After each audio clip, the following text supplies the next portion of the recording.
Langkah yang pertama, untuk menentukan portofolio optimal, kita harus menyediakan data-data yang kita perlukan terlebih dahulu. Data-data yang kita butuhkan adalah close price individual tiap saham, close price market, atau indeks harga saham gabungan IHSG, dan risk free. Langkah selanjutnya setelah mendapatkan data, terlebih baiknya lagi harus dibentuk seperti ini agar memudahkan dalam melakukan formulasi di Excel. Setelah melakukan tabulasi data, langkah selanjutnya menghitung actual return dari setiap saham.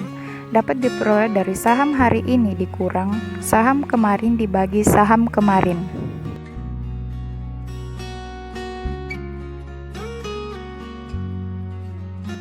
Setelah melakukan perhitungan actual return setiap saham, maka langkah selanjutnya adalah menghitung actual return market atau actual return IHSG dengan cara yang sama, yaitu indeks harga saham gabungan hari ini dikurang indeks harga saham gabungan kemarin dibagi indeks harga saham gabungan kemarin. Hasil yang diperoleh akan seperti ini. Begitupun untuk mencari risk free dengan memasukkan formula risk free dibagi 12 bulan ataupun 1 tahun.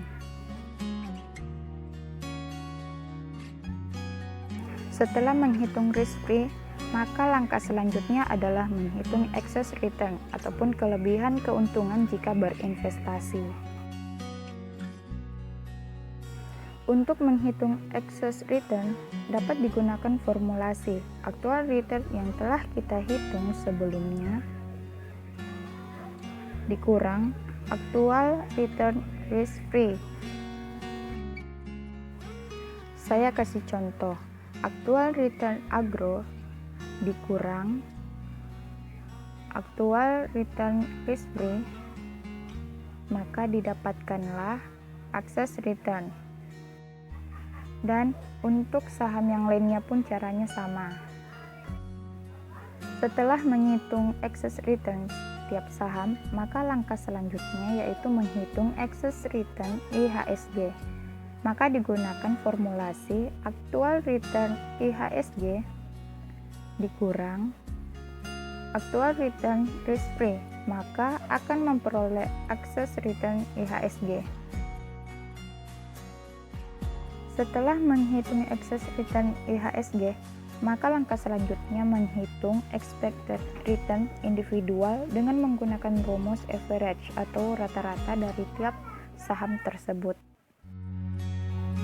Saya kasih contoh, misalnya Agro JK. Kita dapat menggunakan rumus average, kemudian blok dari data yang pertama sampai akhir, lalu tekan enter. Maka akan didapatkan nilai expected return dari saham agro. Begitupun untuk saham-saham lainnya, dapat digunakan formulasi yang sama. Langkah selanjutnya, menghitung variance. Cara menghitung variance dapat menggunakan formulasi VAR-P. Untuk menghitungnya, saya kasih contoh Agro JK. Klik sama dengan pilih rumus VAR-P. Kemudian dalam kurung blok data pertama perusahaan agro sampai akhir lalu enter. Maka didapatlah nilai variansnya dari saham agro. Begitupun dengan saham-saham lainnya dengan menggunakan rumus yang sama, sehingga hasilnya akan seperti ini.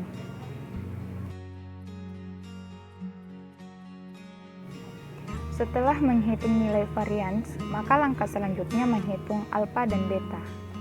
Untuk mencari nilai alfa, kita bisa menggunakan rumus intercept yang ada di Excel, sehingga nilainya seperti ini.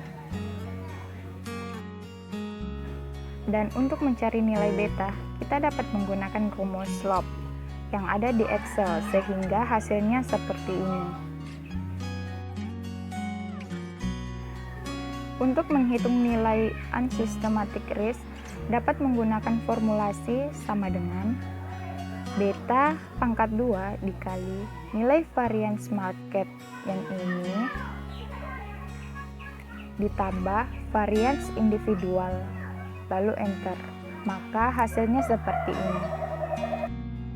Untuk nilai unsystematic risk dari perusahaan agro.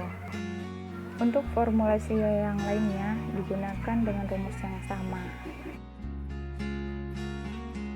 Selanjutnya kita akan mencari nilai AI, BI, dan CI. Untuk mencari nilai AI, kita bisa menggunakan rumus sama dengan expected excess return dikali beta dibagi unsystematic risk, lalu enter.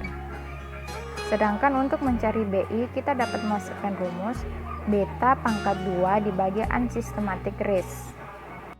Selanjutnya mencari nilai CI, yaitu dengan memasukkan rumus variance market dikali AI dibagi dalam kurung 1 tambah variance market dikali BI tutup kurung, enter. Saya ulangi, untuk mencari nilai CI maka digunakanlah rumus variance market dikali AI dibagi dalam kurung 1 ditambah variance market kali BI, enter. Selanjutnya yaitu menghitung ERB atau excess return to beta dengan rumus sama dengan expected excess return dibagi beta individual, lalu tekan enter. Sehingga kita dapat menghasilkan nilai seperti ini.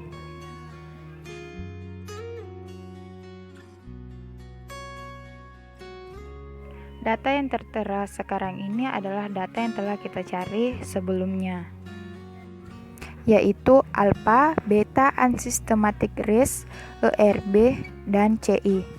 Langkah selanjutnya yaitu mencari nilai C action dengan menggunakan rumus sama dengan max dalam kurung blok nilai CI tutup kurung lalu enter.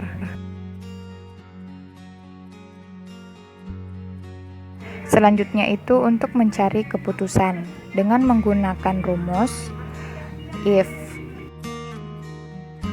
Apabila IRB-nya lebih besar dari C action, maka akan dikatakan sebagai optimal. Tapi apabila IRB lebih kecil daripada C action, maka dikatakan tidak optimal. Setelah melakukan formulasi, maka kita akan mendapatkan kombinasi-kombinasi saham apa saja yang optimal. Seperti data yang terlampir seperti ini.